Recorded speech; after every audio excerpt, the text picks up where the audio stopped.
ఆర్య ఒక ప్రభంజనం. ఈవెన్ అల్లు అర్జున్ టాలీవుడ్లో ఒక స్టామినా హీరో అంటూ నిరూపించుకున్న ఒక గొప్ప చిత్రం. సుకుమార్ లాంటి ఒక లెక్కల మాస్టర్ని డైరెక్టర్గా మన తెలుగు ఇండస్ట్రీ యాక్సెప్ట్ చేసిన సినిమా. ఒక్కసారి దాని గురించి. ఆర్య సినిమాకి నాకు చాలా అనుబంధం ఉంది. ఆ సినిమాకి నేను పని చేయకపోయినా ఆ సినిమా విజయయాత్రలకు సంబంధించి చాలా మధురమైనటువంటి ఎన్నెన్నో స్మృతులు ఒక్కసారిగా గుర్తుకొస్తున్నాయి. 2004 మేలో విడుదలైంది. ఆర్య విడుదలకు ముందు అంటే ఆర్య ప్రారంభోత్సవం రోజు నేను లేను. మా రెండో చెల్లి పెళ్లి పనుల నిమిత్తం నేను హైదరాబాద్ నుంచి మదనపల్లి వెళ్ళిపోయిన తర్వాత గంగోత్రి విజయయాత్రలకి నేను పూర్తి స్థాయిలో నేను బాధ్యత వహించిన తర్వాత ఆర్య ప్రారంభోత్సవం నుంచి కన్యాకుమారి ఎపిసోడ్ అన్నీ వాళ్ళు చేసుకుని వచ్చి క్లైమాక్స్ ఆర్టీసీ కళ్యాణ మండపంలో చేస్తున్నారు. ఓకే. నేను హైదరాబాద్ రాగానే అసలు ఆర్య షూటింగ్ ఎక్కడ జరుగుతుందంటే ఆర్టీసీ కళ్యాణ మండపం అనగానే ఆర్టీసీ కళ్యాణ మండపానికి వెళ్ళిపోయాయి. క్లైమాక్స్ జరుగుతుంది. చాలాసేపు అల్లు అర్జున్తో కూర్చుని, అలాగే అల్లు సురేష్ కూడా ఆ రోజు అక్కడే ఉన్నాడు. చాలాసేపు ఎలా జరిగింది, చెల్లి పెళ్ళి బాగా జరిగిందా, ఎప్పుడు వచ్చారు, మాట్లాడుకున్నాం. అయిపోయిన తర్వాత ఆర్య ఆడియో రిలీజు జరుగుతోంది.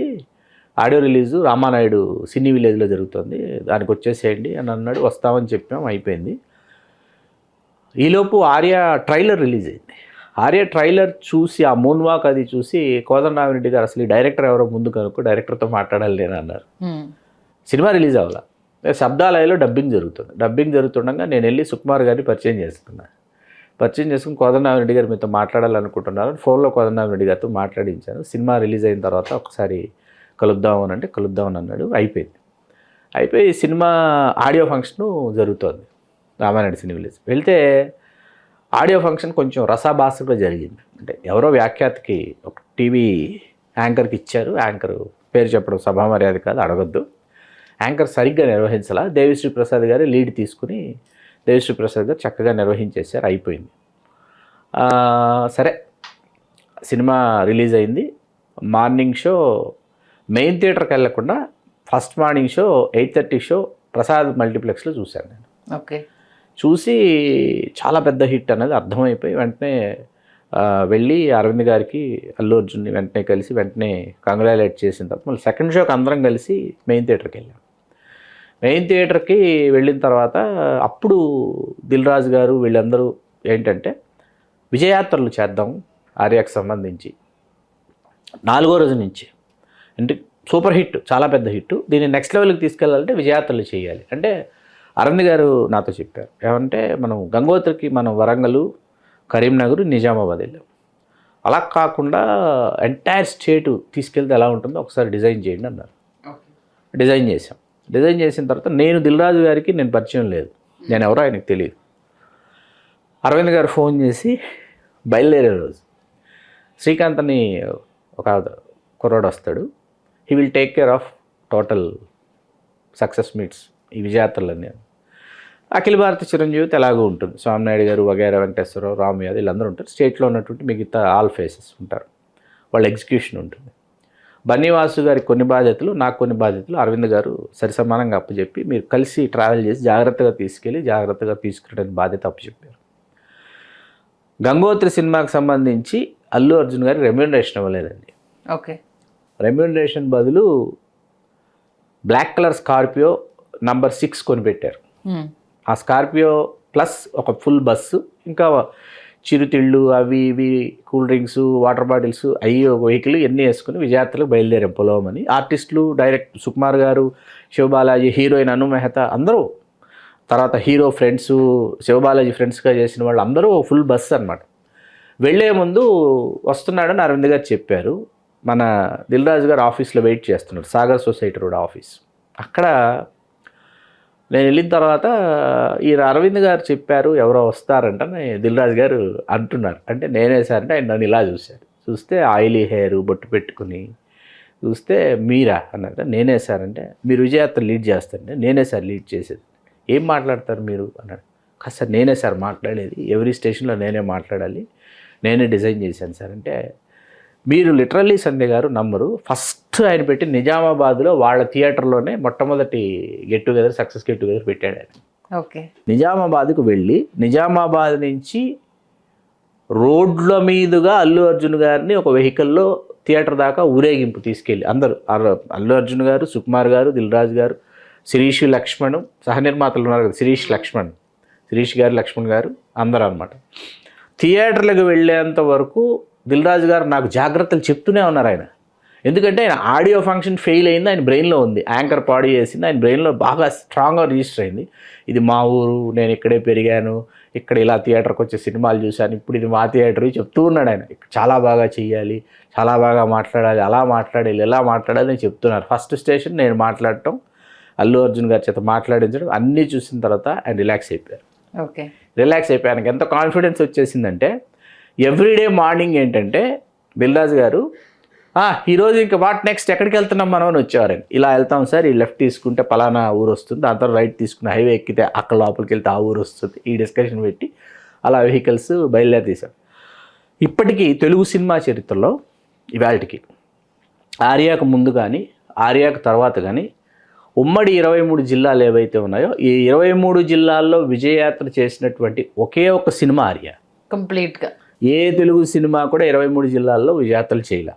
ఓకే, ఒకవైపు వెళ్ళేవాళ్ళు చేసుకునేవాళ్ళు వచ్చేసేవాళ్ళు, ఇంకోవైపు వెళ్ళేవాళ్ళు చేసుకునేవాళ్ళు వచ్చేసేవాళ్ళు. అలా కాదు, each and every district, each and every station, థియేటర్లో ఏ స్టేషన్లో సినిమా ఆడుతుందో ప్రతి స్టేషన్కి ఆర్య బృందం వెళ్ళింది. అలా తోడిపెళ్లి కొడుకులాగా నేను కూడా నా ప్రయాణం సాగించాను అనమాట.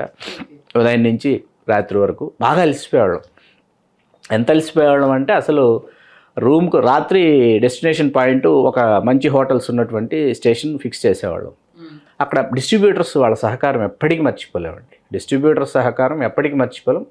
అట్లాగే దిల్ రాజు గారు అప్పటికి అప్కమింగ్ ప్రొడ్యూసర్ కాబట్టి బాధ్యత అంతా Geetha arts, Geetha film distribution తీసుకుంది. ఏదో ప్రమాదం జరిగినప్పుడు కూడా ఆయన లేకపోతే ఉండే సందర్భము, అసలు ఎంత ఎమోషనల్ అయిపోయారు పుష్ప టైంలో, ఎంత ఎమోషనల్ అయిపోయారు మనం ఆన్ స్టేజ్ చూసాం. నిజంగా అంటే ఈ పునాది ఎంత ట్రావెల్ చేసింది అనేది. ఆర్య లేకుండా నేను ఇవాళకి నేను అల్లు అర్జున్ని నేను ఊహించలేను, నాకైతే నేను ఊహించలేను.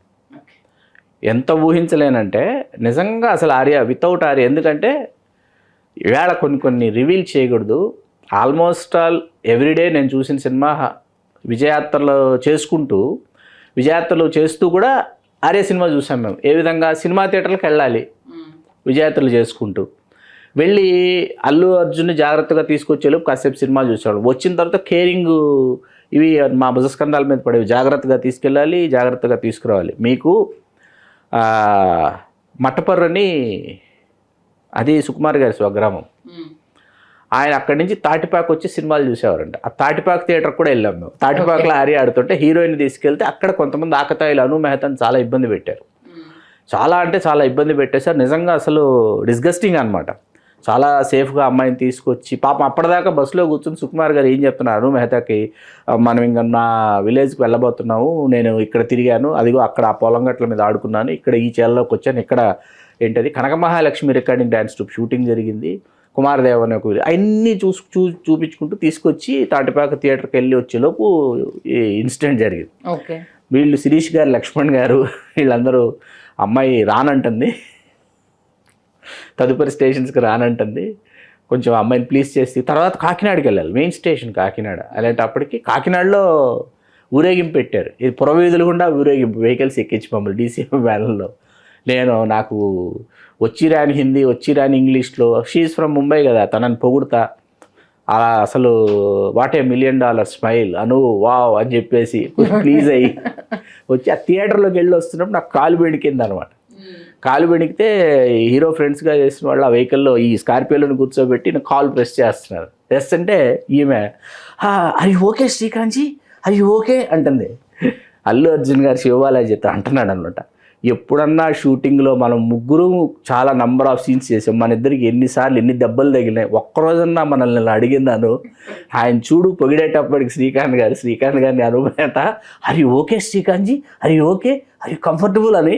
చూసావా శివ, అంతే శివ అని ఆయన అంటే what are you discussing, what are you talking about your performance అనేవాడు. ఇట్లాంటివన్నీ ఎన్నో మధుర స్మృతులు ఆర్య సినిమాతో పెనవేసుకుపోయాయి. మళ్ళీ ఆ రోజులు రావు సంధ్య గారు, చాలా గొప్ప రోజులు, గోల్డెన్ డేస్. నిజంగా అంటే కెరీర్ బిగినింగ్ అంటే నేను ఇక్కడ అల్లు అర్జున్ ఎప్పుడు చూసినా నాకు ఎందుకు చాలా అపురూపంగా అట్లాగే చాలా గర్వంగా ఎందుకుంటుందంటే, మీరు నమ్మండి నమ్మకపోండి, ఆయన ఏమీ కాని రోజుల్లో ఎలా ఉన్నాడో ఆయన ఈవేళ పుష్ప 2 అయిపోయిన తర్వాత కూడా ఆయన అలాగే ఉన్నాడు. ఆయన ప్రవర్తన చాలామంది బయట ఏం మాట్లాడుకున్నా ఐ డోంట్ కేర్. దగ్గర వ్యక్తులకు తెలిసినంత నాకు తెలుసు. బయట చూసే వాళ్ళకి తెలియదు కదా. ఎప్పుడో కలుస్తాం, అంటే ఫ్యామిలీ ఫంక్షన్స్ దానికి సంబంధించిన గెట్ టుగెదర్స్లోనే కలుస్తాం.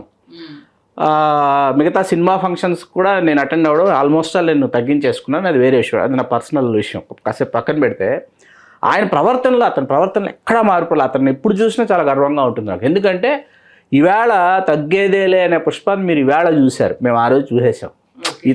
ఇతను ఆ రోజు మేము ఆర్య సమయంలో, ఈరోజు మీరు చూస్తున్న పుష్పాన్ని మేము ఆ రోజు చూసాం. ఆ స్థాయికి ఇతను వెళ్తాడు, కొడతాడు, గెలుస్తాడు, నిలుస్తాడు.